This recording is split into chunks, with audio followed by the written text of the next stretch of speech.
요즘 이런 질문이 꽤 익숙하게 들어온 질문일 수는 있겠지만 그래도 여러분에게 한번 물어보도록 하겠습니다.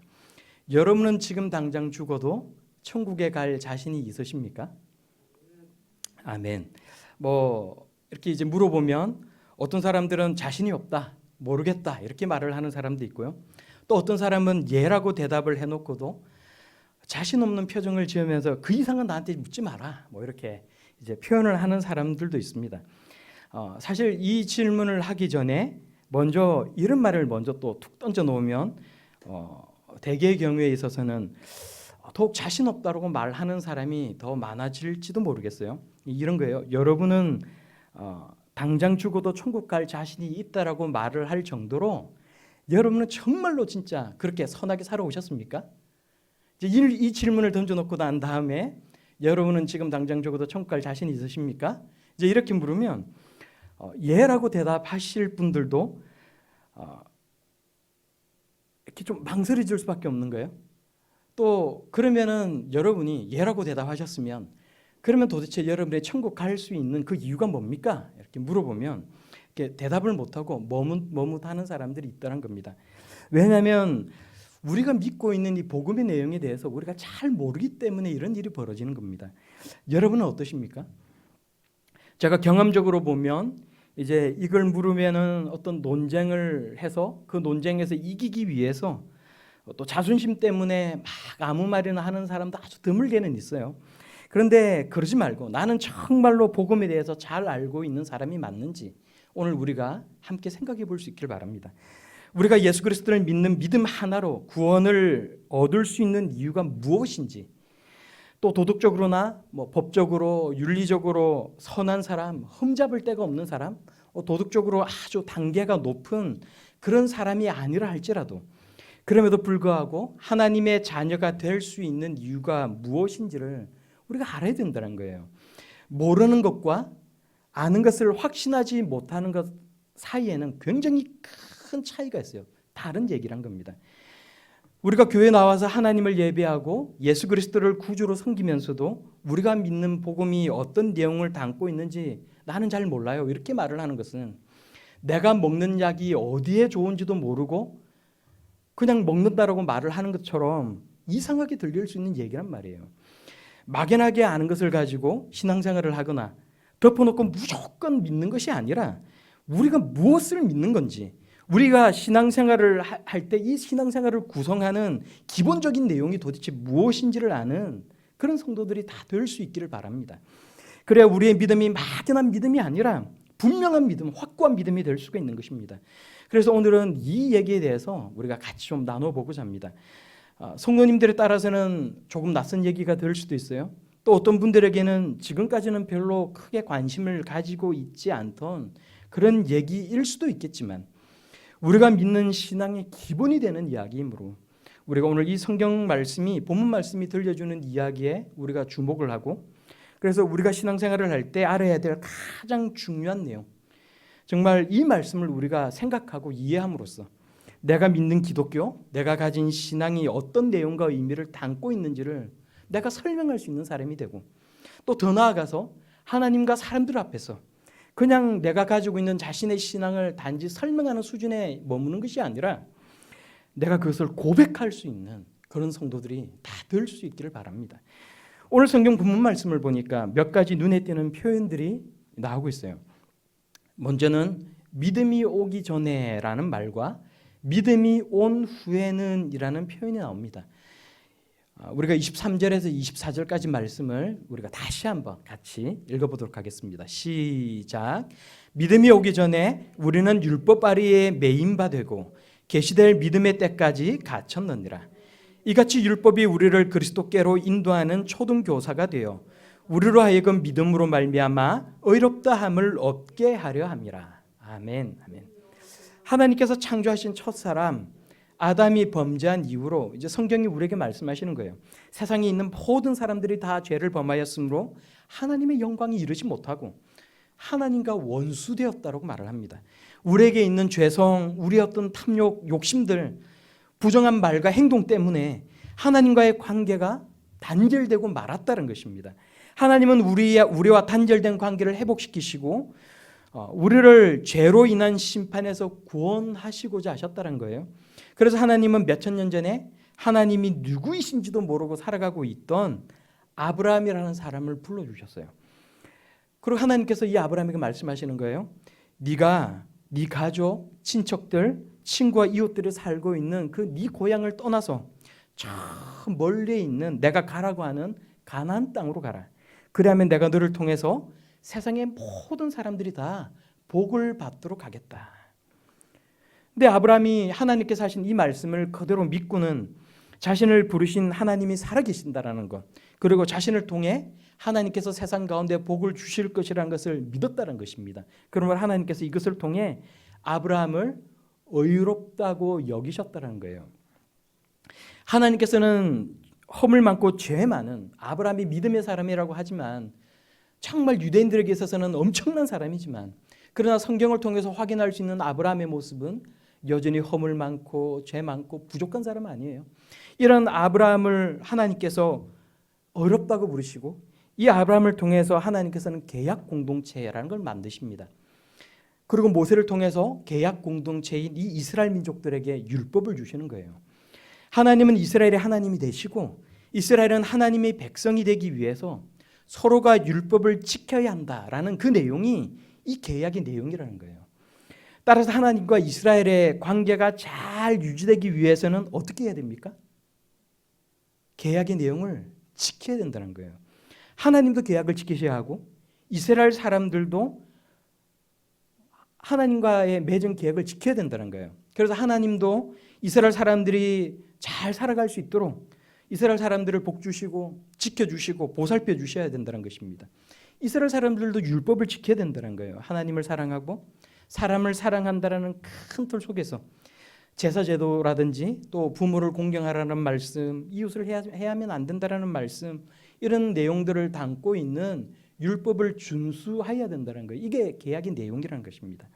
그러니까 율법에는 도덕적인 규범도 있고 제사제도나 절기를 지키는 것에 대한 내용도 들어있어요. 이 중에서 율법에 제사제도가 들어있는 이유가 뭘까요? 여러분 그런 생각해 보신 적 있으세요? 이렇게 구약의 율법을 보면 제사제도가 들어있어요. 이 율법 속에 왜 제사제도가 들어있을까? 왜냐하면 공의로우신 하나님과의 관계 회복과 유지를 위해서라는 거예요. 죄를 지었을 때 피해자에게 배상도 해야 되고 또 때로는 국가적인 어떤 큰 형법적인 죄를 저지르면 국가가 주는 형벌도 받아야 되는 것이지만 그것만으로 끝나는 것이 아니라 그건 사람 사이에서 일어나는 문제고 하나님과의 관계에서도 하나님과의 관계가 단절되지 않기 위해서는 하나님과 관계 회복을 위해서 제사를 드려야 된다는 거예요. 소나 양을 성전으로 데려와서 그 짐승을 죽이고 그 피를 뿌려서 죄 용서함을 받는다는 것입니다. 죄를 지은 사람은 반드시 공의로우신 하나님 앞에 그 죄의 대가를 치러야 용서함을 받을 수가 있는 것이고 하나님과의 관계 회복이 있을 수가 있다는 거예요. 그래야만 하나님과의 계약 관계가 계속해서 유지해 나갈 수가 있다는 것입니다. 하나님은 선하신 분이시고 죄를 절대로 묵과하실 수가 없으신 분이란 겁니다. 마치 반도체를 만드는 그 공장 안으로 들어갈 때 먼지 한 티끌도 허용되지 않기 때문에 그것을 다 소독하고 그걸 다 털어내고 들어간다고 하지 않아요? 마찬가지로 하나님 앞으로 나아갈 때는 한 톨의 죄도 용납되지가 않는다는 것입니다. 죄는 하나님께서 주신 생명의 가치를 손상시키는 것이고 피는 생명을 의미하고 있기 때문에 죄 용서함을 받기 위해서는 피 흘림이 있어야 된다는 거예요. 죄를 지었을 때 피 흘림이 없으면 죄 사함이 없고 반드시 그 대가를 치러야만 하는데 생각을 해보세요. 근데 여기 문제가 있는 것 아닙니까? 짐승이 누군가가 나를 대신해서 내가 죄를 지었을 때 나를 대신해서 누군가가 피 흘려 죽지 않으면 이 세상 가운데 신체 멀쩡한 사람이 없다는 거예요. 이 세상에 제명에 죽을 수 있는 사람은 아무도 없다는 것입니다. 그래서 하나님은 동물이 우리의 죄를 대신 지고 피 흘려 죽는 제사제도를 만드셨다는 거예요. 또 생각을 해보면 이렇게 제사제도 말고도 율법에는 도덕적인 규범이라는 것도 있어요. 부모를 공경하라, 이런 도둑질 하지 마라, 이런 도덕적인 규범도 있단 말이에요. 그럼 여러분 우리가 같이 한번 생각을 해봐요. 이 율법이 가지고 있는 이 도덕적인 기능이라는 게 뭐예요? 율법에서 도덕적인 이 규범이 담고 있는 이 기능이란 거에 뭐가 있겠습니까? 율법은 하나님이 얼마나 공의로우신 분이신지를 우리가 알게 해주고 무엇이 세상을 살면서 옳고 그른지를 정확하게 알게 해주는 교육적인 기능이 있다는 것입니다. 사람들이 죄를 짓지 못하도록 막는 기능, 또 사람들이 선하게 살아가도록 만드는 그런 역할을 수행한다는 거예요.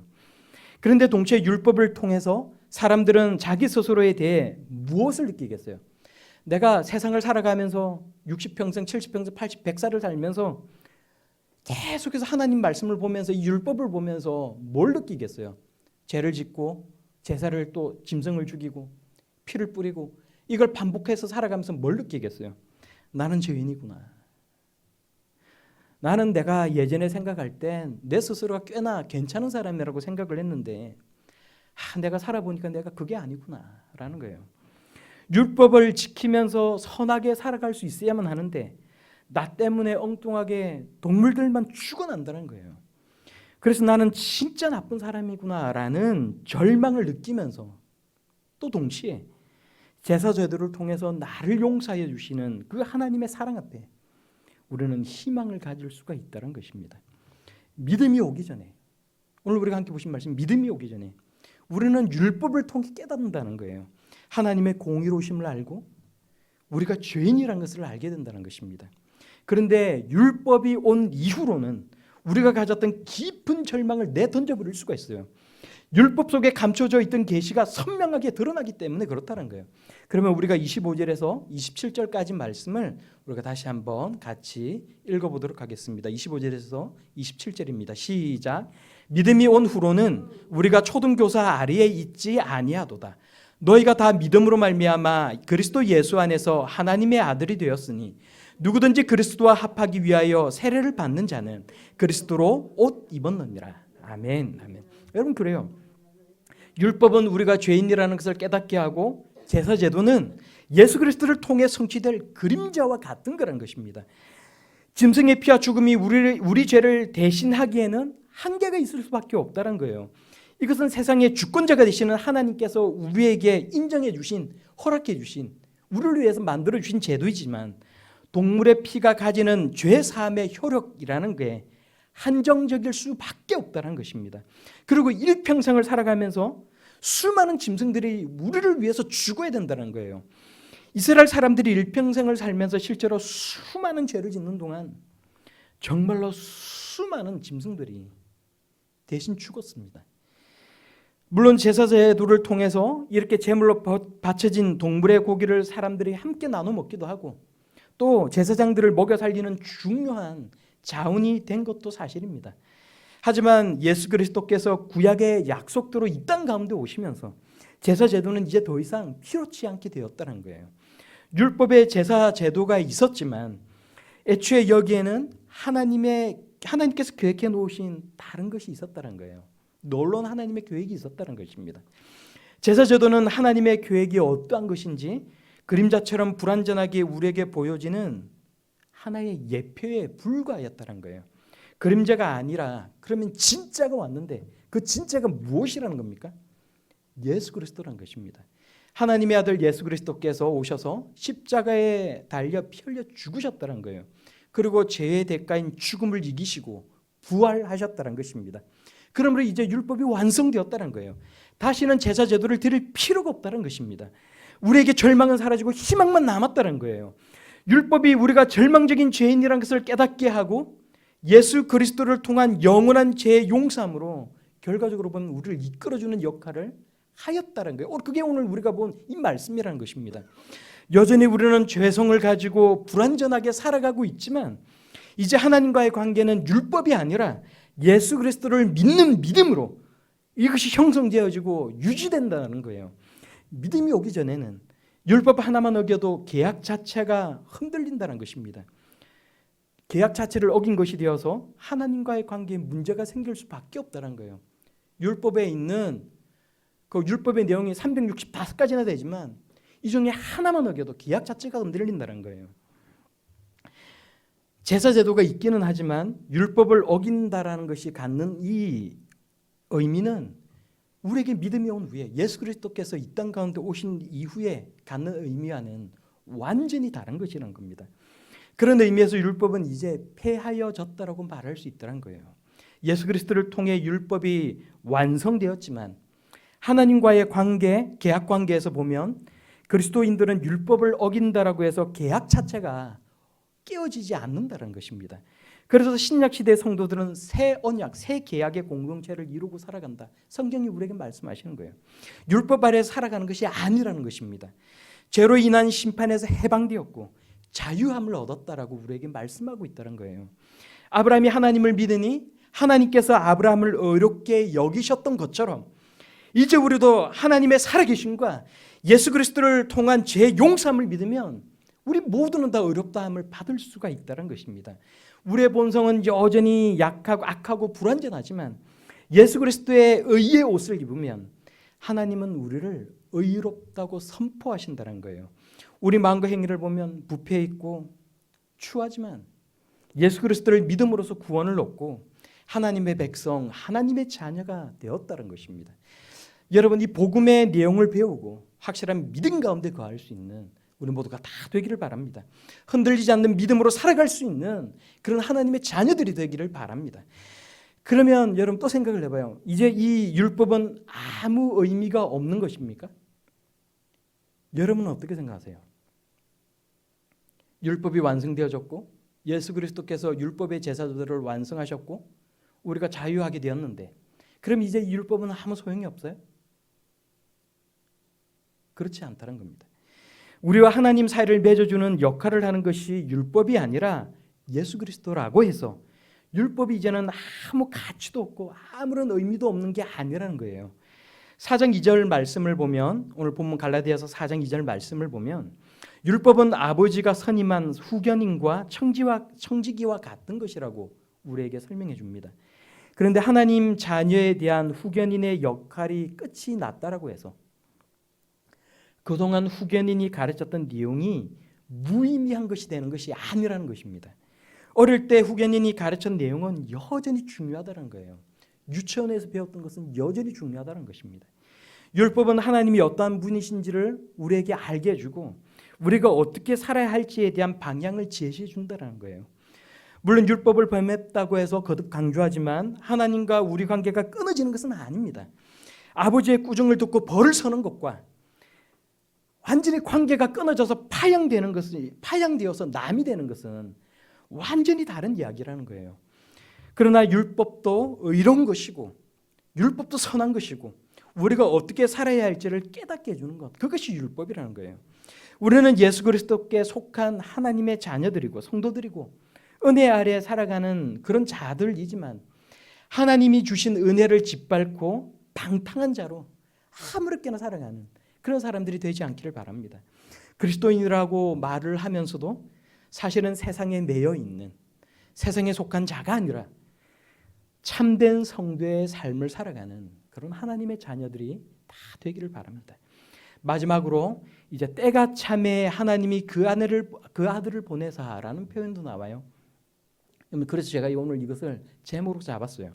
우리가 4장 4절에서 5절까지의 말씀을 우리가 다시 한번 같이 읽도록 하겠습니다. 4장 4절에서 5절까지입니다. 시작. 때가 참에 하나님이 그 아들을 보내사 여자에게서 나게 하시고 율법 아래에 나게 하신 것은 율법 아래에 있는 자들을 속량하시고 우리로 아들의 명분을 얻게 하려 하심이라. 아멘. 아멘. 여기서 때가 참에라는 이 말씀은 우리가 여러 가지 측면에서 우리가 생각해 볼 수 있는 말씀입니다. 약속하신 그리스도께서 오실 때가 되었다.